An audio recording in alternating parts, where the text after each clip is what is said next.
Good evening, students. Today we will discuss next topic, that is Kirchhoff law. Previous video में we will discuss about what is absorptive power, what is emissive power, and what is black body. Today we will discuss about Kirchhoff's law.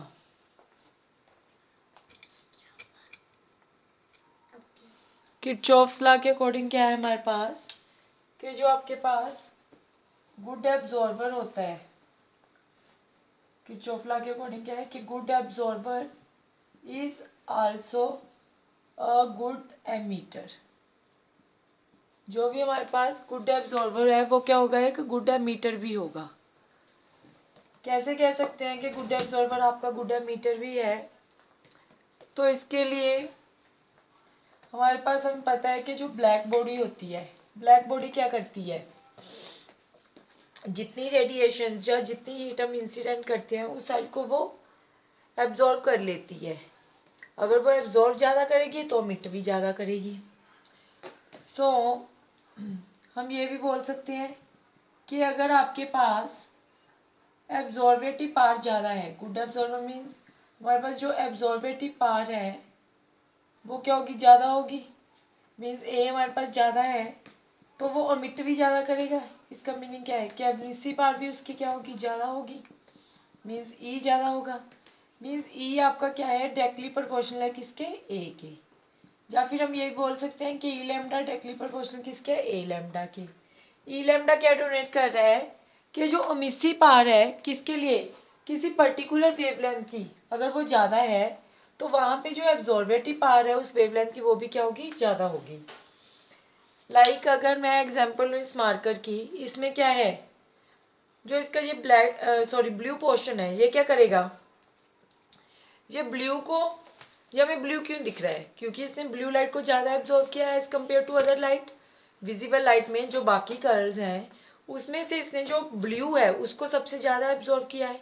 अगर blue को ये ज़्यादा absorb करेगा तो जब हम इसको हीट करेंगे तब क्या होगा, ब्लू ये सबसे ज़्यादा क्या करेगा, अमिट करेगा। मीन जो एब्जॉर्ब जितना ज़्यादा करता है वो अमिट भी उतना ज़्यादा करता है। सो ई लैम्डा यहाँ पे क्या डोनेट कर रहा है कि किसी एक टेम्परेचर पे किसी एक पर्टिकुलर वेवलेंथ को वो ज़्यादा एब्जॉर्ब करेगा और ज़्यादा ही क्या करेगा, अमिट करेगा। लाइक अगर हम बोले कि कोई आपके पास बॉडी है, लेट ये ब्लैक, इसी की हम बात कर लेते हैं। Let this is a black body, इस मार्कर को हम मान लेते हैं कि ये क्या है, ब्लैक बॉडी है। तो लेट हम क्या बोल रहे हैं कि इस पर अगर 1000 रेडिएशंस पड़ रही हैं, 1000 रेडिएशंस में से लेट इसने 80 रेडिएशंस को ज़्यादा एब्जॉर्ब किया। मीन्स जिनको ये ज़्यादा ऑब्जर्व कर रहा है उसका मीनिंग क्या है, अगर ब्लैक बॉडी है, सॉरी ब्लैक बोर्ड के लिए तो एब्जॉर्बेटिव पावर क्या है, 1 है हमारे पास।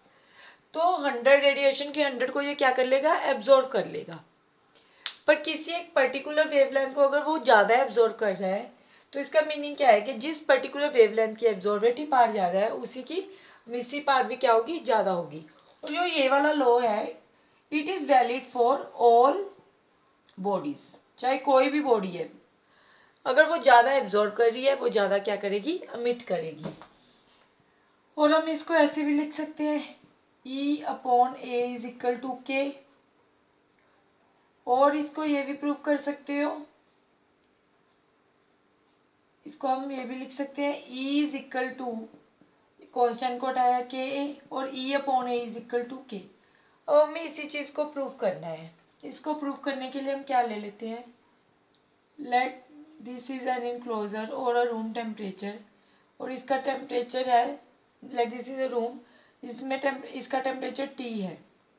हमने यहाँ पे लेट 3 बॉडीज प्लेस कर दी हैं, और जो ये 3 बॉडीज हैं इनके जो डिमेंशंस हैं वो हम क्या एज्यूम करके चल रहे हैं, that they have the same dimensions. इनकी जो शेप है, जो इनके डिमेंशंस हैं वो क्या है, हमारे पास सेम है। अगर इनके डिमेंशंस और ये सब कुछ सेम है तो जो हम हीट इसके ऊपर इंसिडेंट करेंगे, लेट उसमें से ये वाली ब्लैक बॉडी है और let this body is 1, this body is 2। अब हमने क्या किया, पहले इन बॉडीज का टेम्परेचर डिफरेंट होगा, कुछ टाइम के बाद क्या होगा, ये बॉडीज अपना टेम्परेचर है जो इसके इक्वल ले आएंगे जितना इस रूम का टेम्परेचर होगा, आइदर बाय एब्जॉर्बेशन और बाय एमिशन। ठीक है, जब इन बॉडीज का टेम्परेचर इस टी टेम्परेचर के इक्वल हो जाएगा तब हम क्या बोलेंगे, that bodies are in thermal equilibrium, कि इनका ये बॉडीज क्या है अब थर्मल इक्विलिब्रियम में है, मीन्स टेम्परेचर क्या है अब कांस्टेंट है इस रूम का भी और इन बॉडीज का भी। अब अगर इनके डिमेंशंस और ज्योमेट्रिकल सेम है तब जो ये हीट लेंगे, हीट जो इंसिडेंट करेंगे उसकी अमाउंट भी क्या होगी इन पे सेम होगी। लेट क्यू क्या है इसके ऊपर जो हीट आप इंसिडेंट कर रहे हो इन सभी बॉडीज के ऊपर। ठीक है, तो हमारे पास जो हीट एब्जॉर्ब्ड होती है वो किसके इक्वल होता है, what is the formula for heat absorbed, answer me. Okay, due to online you can't answer me, so heat absorb क्या होता है, ए इंटू हीट इंसिडेंट, जितनी हीट आपने इंसिडेंट की उसमें से उसने एब्जॉर्ब कितनी की। लेट इसके एब्जॉर्बेटिव पावर A1 है, इसके लिए A2 है, लेट इसके लिए हम A ले लेते हैं। ब्लैक बॉडी के लिए तो हमें पता है कि एब्जॉर्बेटिव पावर कितनी होती है, दैट इज 1। अगर इसके लिए एब्जॉर्बेटिव पावर 1 है so heat absorbed is equal to heat incident. दूसरा जो एमिसिव पावर का फार्मूला होता है हीट एमिटेड वो किसके इक्वल होती है, it is equal to EAT। E क्या है एमिसिव पावर, ए क्या है area of cross section, T क्या है हमारे पास टाइम। ये फॉर्मूला भी हमने पहले पढ़ चुके हैं। सो अगर हम 1 पे अप्लाई करें, 1 के लिए हीट एब्जॉर्ब्ड क्या हो जाएगी A1, हीट इंसिडेंट कितनी Q इज इक्वल टू किसके होगा, हीट जो एब्जॉर्ब हो रही है वो जितनी जो एब्जॉर्ब करेगा उतनी ही तो ये एमिट करेगा। सो हीट एमिटेड क्या है E area of cross section A into में टाइम T। सिमिलरली अगर हम सेकंड बॉडी पे अप्लाई करें इसी चीज़ को so A2 Q is equal to EAT again. Black body के लिए अगर अप्लाई करें A Q is equal to EAT, but absorptive power for black body 1 है so Q is equal to AT। अब यहाँ से अगर हम A1 upon E find out करें इस इक्वेशन से, let I write down here A1 upon E is equal to क्या आएगा, A1 अपॉन E या फिर E अपॉन A1 ले लो। E अपॉन A1 हमें फाइंड आउट करना है ना, यहाँ पे ये चीज़ प्रूफ करनी है हमें। So Q upon AT is equal to क्या आएगा E upon A1 from first. Similarly अगर मैं इससे लूँ सेकंड से, यहाँ से क्या आएगा Q upon AT is equal to, यहाँ पे एब्जॉर्बेटिव पावर कितनी है 2, that is E upon AT। For black body की अगर मैं बात करूँ यहाँ से क्या आ जाएगा Q is equal to EAT बन जाएगा, Q is equal to EAT। now this is visible, okay, so Q upon AT is equal to क्या आ जाएगा E। लेट E की जगह पे हम इसको लिख लेते हैं जो इसकी एब्जॉर्बेटिव पावर है दैट इज EV। इसके लिए आप ले लो E, अगेन इसके लिए भी E। क्लियर है। सो यहाँ पे क्या आ गया, या फिर इसको E1 एंड E2 से डिनोट कर लो।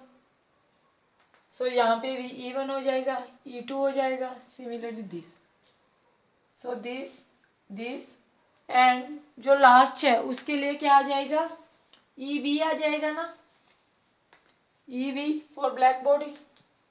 सो फ्रॉम 1 2 एंड 3 हमारे पास क्या आ जाएगा E1 upon A1 is equal to E2 upon A2 is equal to EB, और वी कैन से यहीं से हम क्या लिख सकते हैं E अपॉन A या फिर E1 upon A is equal to constant that is EB। ये तो हमें प्रूव करना था E upon A is equal to a constant, that is proved by this. अब इसके अकॉर्डिंग क्या है कि हमारे पास जो एब्जॉर्बेटिव पावर है, और इसको हम ये भी लिख सकते हैं, इसको हम ये भी लिख सकते हैं E lambda upon A lambda is equal to EB। इसका क्या मीनिंग हुआ, कि जो मिसिपार है किसी एक पर्टिकुलर वेवलेंथ की, और जो उसके एब्जॉर्बिटी पार है सेम वेवलेंथ की, वो किसके इक्वल होगी? जो मिसिपार किसकी है? ब्लैक बॉडी की, but for that particular wavelength. Means एक पर्टिकुलर वेवलेंथ की बात हो रही है। मीन्स अगर किसी बॉडी के ऊपर जब लाइट इंसिडेंट कर रहे हो या हीट इंसिडेंट कर रहे हो, उसमें से जिस वेवलेंथ को वो ज़्यादा एब्जॉर्ब करेगा, उसके एमिशन पावर भी कितनी होगी? उतनी ज़्यादा होगी। और वो एमिशन पावर किसके इक्वल होगी? उन दोनों की रेशो, जो हमारे पास ब्लैक बॉडी है उसकी उस पर्टिकुलर वेवलेंथ के लिए। जो ब्लैक बॉडी है इसका जो स्पेक्ट्रम है इसको हमने स्टैंडर्ड लिया है, और जितनी भी वेवलेंथ्स हैं, जितनी बॉडीज हैं, उन सब का हम कंपैरिजन ब्लैक बॉडी से करते हैं। ठीक है, नेक्स्ट अब देखिए, इसी के बेस पे एक क्वेश्चन देख लेते हैं अब हम। नेक्स्ट है हमारे पास, that is Wien displacement law. अब इसमें क्या हम डिस्कस करेंगे? This is all about the Kirchhoff's law. Next है हमारे पास, that is Wien displacement law. Wien displacement law. Displacement से यहाँ पे मीन्स क्या हो रहा है कि कुछ डिस्प्लेसमेंट होगी। तो इसके अकॉर्डिंग क्या है कि जैसे जैसे आप टेम्परेचर को इंक्रीज करते हो, एज टेम्परेचर इंक्रीजेस, जो आपका वेवलेंथ है मीन्स वो डिस्प्लेस हो जाता है कहाँ पे? Towards a shorter wavelength. As temperature increases, lambda max displaces towards shorter wavelength. How it happens वो हम देख रहे हैं। लेट हम एक ग्राफ ले रहे हैं, इस साइड हम लेके चल रहे हैं, दैट इज इंटेंसिटी, और सेकंड साइड हम लेके चल रहे हैं, दैट इज टेम्परेचर। क्लियर है? इंटेंसिटी का मीनिंग क्या है कि नंबर ऑफ रेडिएशंस, के रेडिएशंस कितनी एमिट हो रही हैं, और you can say energy emitted, that is per unit area per unit time.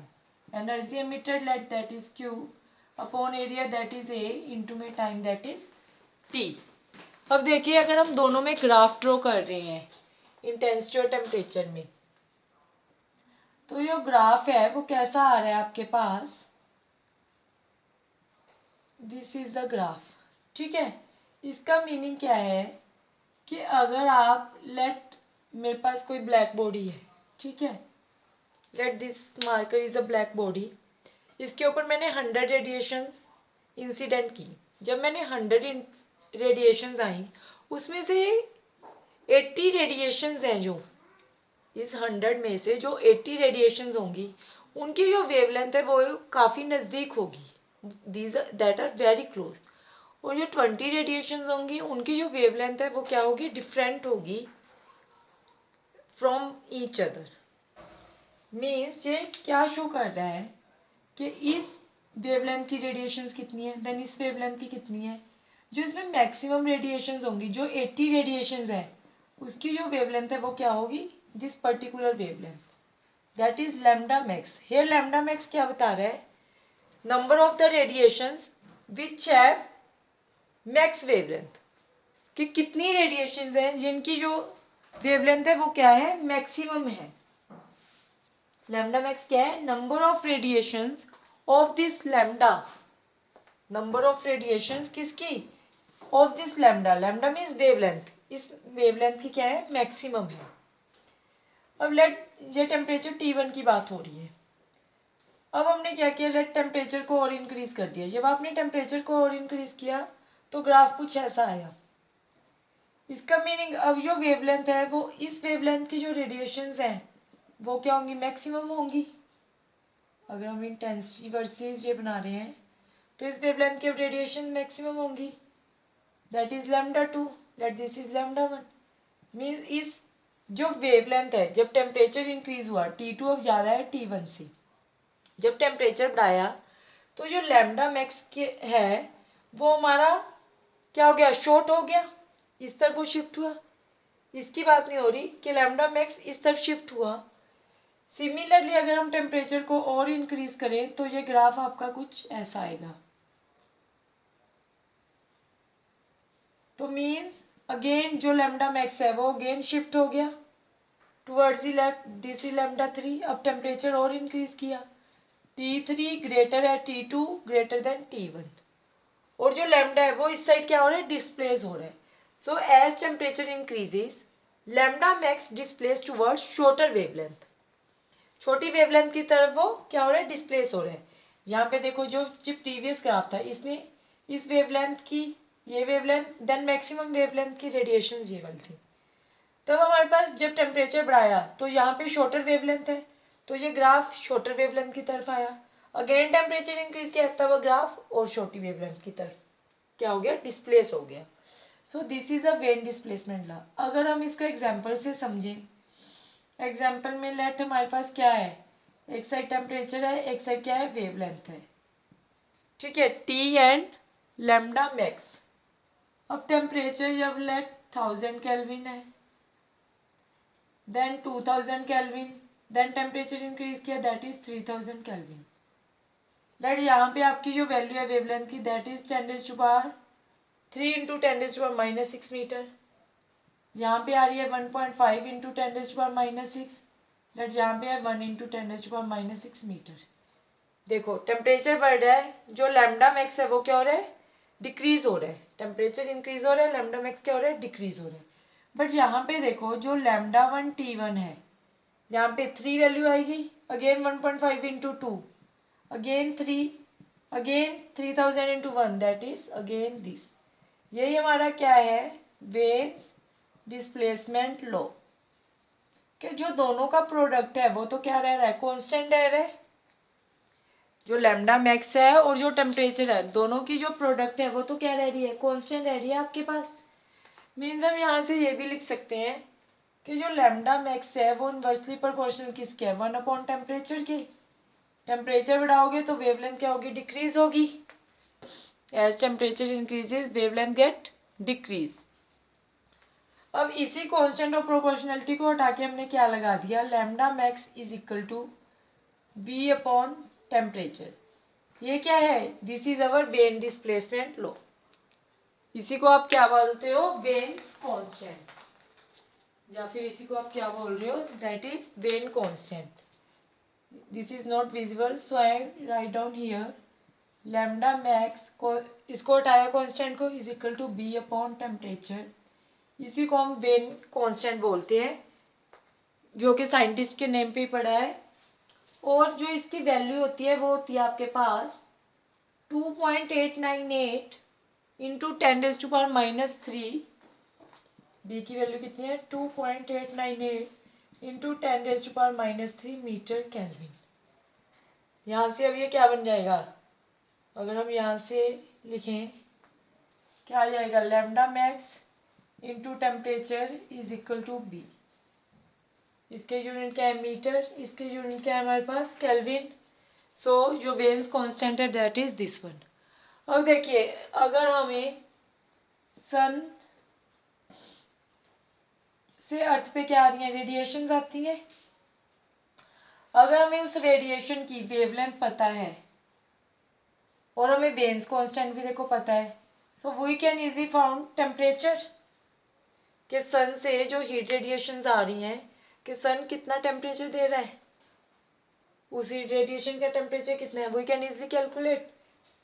Lambda max wavelength हमें क्या पता होनी चाहिए, जो रेडिएशन आ रही है उसकी वेवलेंथ पता होनी चाहिए। अगर हम वेवलेंथ पता है और वेन्स कांस्टेंट पता है then we can find the temperature. और अगर आपको टेम्परेचर पता है और वेन्स कांस्टेंट पता है then again we can find the wavelength. So this is all about the Wien's displacement law. इससे पहले हमने डिस्कस किया था दैट इज किरचॉफ्स लॉ। इसके बाद हमारे पास एक last topic is left out, that is Stephen's law. We will discuss it in next video. Okay, up to that study, till study at that time. Okay, thank you.